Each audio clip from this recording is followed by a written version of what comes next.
Знаете, чем отличается психушка от реальности? В психушке хотя бы есть диагноз, врачи, медикаменты. А тут смотришь по сторонам и офигеваешь. Дедушки с ядерными чемоданчиками играют в шахматы. Олигархи считают нули на счетах, пока люди считают копейки на хлеб. Полицейские присягают не закону, а тем, кто платят. А платят воры, убийцы, педофилы и, судя по последним файлам Эпштейна, вообще непонятные существа. Одно слово – нелюди. И, к слову, кого там только нет, начиная от звезд киноиндустрии и заканчивая президентами. И все молчат, все боятся, все чего-то ждут. Так чего же мы ждем, родные мои? Чудо? Мессию на белом коне? Или, может, мы ждем, что дедушки вдруг поумнеют и скажут: «Ой, извините, мы тут начудили, давайте начнем все сначала, давайте вернем все обратно». А знаете, во что играют дедушки? Дедушки играют в войнушку. Только игрушки у них не пластмассовые пистолетики, не оловянные солдатики. У них игрушки – это мы. Вот Вася. Васе 25 лет. Вася пошел служить, потому что дома есть нечего. Теперь Вася лежит где-то в поле. У Васи больше нет ног. Но зато дядя, который сидит в кабинете, на счетах прибавил себе еще пару-шестерочку нулей. Хорошая игрушка, правда? Одноразовая, биоразлагаемая. Есть даже экологическая упаковка, цинковый гроб. А это Маша. Маше 30 лет. Маша растит детей одна. А Машин муж тоже был игрушкой. И тоже одноразовой. Маша теперь работает за троих на 3 работах, потому что цены в магазинах выше крыши. И Маша это тоже игрушка. Просто Маша пока об этом не знает. Она не знает, что она игрушка. А самое смешное во всем этом: ни один дедушка не скачет на коне впереди армии с шашкой наголо за свои собственные идеи. Ни один сынок или дочка дедушки не доедает последний хрен без соли, а разъезжает где-нибудь по Нью-Йорку на Ламборджини и едят лобстера в дорогих ресторанах. Пока где-то очередному Васе снарядом отрывает голову. Знаете, какое самое трендовое слово современного мира? Утилизация. Утилизация – это когда старые игрушки выбрасывают на помойку, чтобы купить себе новые. А в мире взрослых дядей утилизация – это очень хитрое слово, и все очень хитро устроено. Дяди нам говорят: иди защищать родину. А на самом деле иди и утилизируйся. Дяди нам говорят: это священный долг. А на самом деле ты это расходный материал. Дяди нам говорят: мы стоим за мир во всем мире. А на самом деле нам нужно мясо для мясорубки. Дяди нам говорят: мы за мир, мы за безопасность, а сами закидывают ракетами чужие города. Они говорят: мы за свободу, а сами сажают в тюрьму за правду. Вы, кстати, видели, сколько мужиков полегло за последние годы? Да что там годы? За все существование человечества. Сколько людей погибло в войне? И это никакая не война, а это плановая утилизация. Непонятно, кому зачем нужная. Наверное, дядям кажется, что в этом мире развелось слишком много народу. Слишком много ртов. Слишком много тех, кто может спросить: дяди, а где, собственно говоря, наша доля? Слишком много тех, кто может сказать: а король-то голый. Поэтому легче отправить всех на мясо, чем делиться. чем что-то объяснять, чем самим меняться и делать мир лучше. Хрусть, и нет человека. Хрусть, и нет проблемы. Хрусть, и можно дальше играть в демократию. А знаете, что самое смешное? Те, кто идут утилизироваться, поют гимны. Те, кто их туда отправляют, носят ордена. А те, кто остаются, сидят, боятся и молчат. Все при деле. Все молодцы, все в какой-то непонятной игре. Вот только игра эта какая-то дурацкая. Правила у нее кривые, судьи продажные, а призы?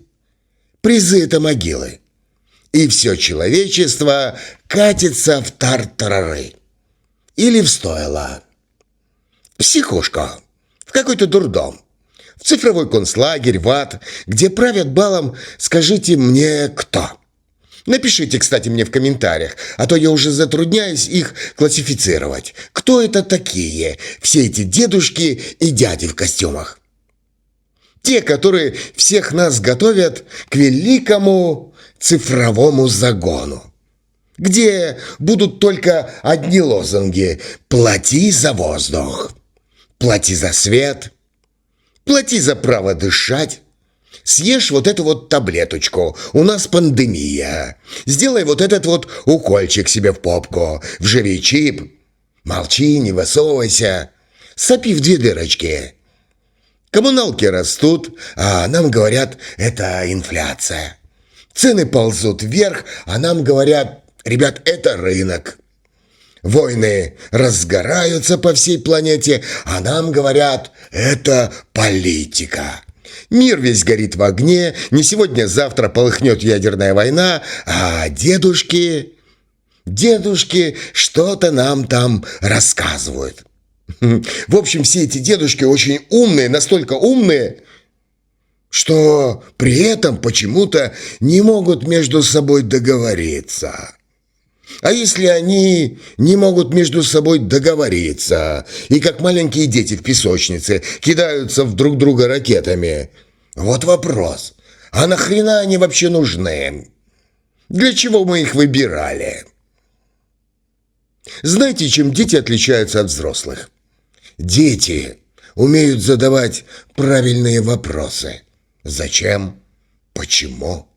А вот взрослые уже давно забыли, как их задавать. Или просто боятся и умеют только мычать, как коровы, которых скоро загонят на убой. Взрослые уже давно забыли, как спрашивать. А если у дядей совесть? Почему дяди убивают? Почему дяди жадничают? Почему дяди строят тюрьмы? Почему дяди все время врут нам с телеэкранов? Почему дяди травят воздух? Почему дяди морят большинство населения голодом? Почему дяди нам отключают свет? Почему дяди принимают законы, которые ухудшают нашу жизнь? Ну и в конце концов, почему дяди запрещают нам говорить правду? Разве у нас нет свободы слова? А самое смешное в том, что большинство населения мира уже давно не дети. И у многих есть свои собственные дети. И знаете, что интересно? Интересно, что эти взрослые дяди и тети рассказывают своим детям. Что вы рассказываете своим детям. Что мир вокруг большой и сложный. Что дяди играют в войнушки по всему миру, потому что так надо, потому что это политика, это экономика, потому что это круто. Или это может быть интересно? Вот только кому это интересно? Мне лично очень интересно. Напишите мне в комментариях, кстати. Кому это интересно? Кому интересно оторванные руки, ноги, головы, кровища, война, убийство, насилие? Кому все это интересно? И мне интересно, что же вы на самом деле рассказываете своим детям? Сынок, вот смотри, в мире есть дедушки, которых нужно бояться, потому что эти дедушки сошли с ума. Доченька, говорить правду нельзя. Нужно молчать и обязательно лгать. Нужно приспосабливаться. Сынок, ты, главное, не высовывайся. Сопи в две дырочки и терпи. Терпи, чтобы не происходило. Слушай дедушек с телеэкранов. Плати дедушкам денежку. И если что, иди за дедушек умирать. Чтоб дедушки стали еще богаче. И их детки тоже. А скоро, сынок, или доченька, ты станешь взрослым. Учись подчиняться, бояться дедушек, которые сошли с ума. И главное, учись молчать. Приспосабливайся, выживай. Смотри, сынок, это кораблик. Я сделал этот кораблик из газеты, в которой пишет, что у нас в мире все хорошо. Война, сынок, война – это хорошо, это мир. Война, нищета, голод – это вообще все ништяк, это хорошо. Это экономика, сынок. Свободный рынок, так сказать. А свобода, сынок, это послушание. Послушание дедушкам, которые сошли с ума. А любовь, сынок, любовь – это покупки. Да, потребляй. Потребляй все дерьмо, которое в тебя пихает. Видишь, сынок, я сделал этот кораблик. И этот кораблик – это правда мира. А правда мира – это дерьмо. Это ложь. И сейчас я этот кораблик вместе с тобой, доченька или сынок, отпускаю в этот мир. Плыви, сынок. Плыви, доченька, плыви. В никуда. В мир лжи, в мир страха и цепей. А напоследок, сынок, чтоб спалось тебе хорошо, я расскажу тебе сказочку. Спи, малыш, закрой глаза. За окном шумит гроза. Это дяди воевать собираются опять. Ты не бойся, милый мой, я с тобой. Я за стеной.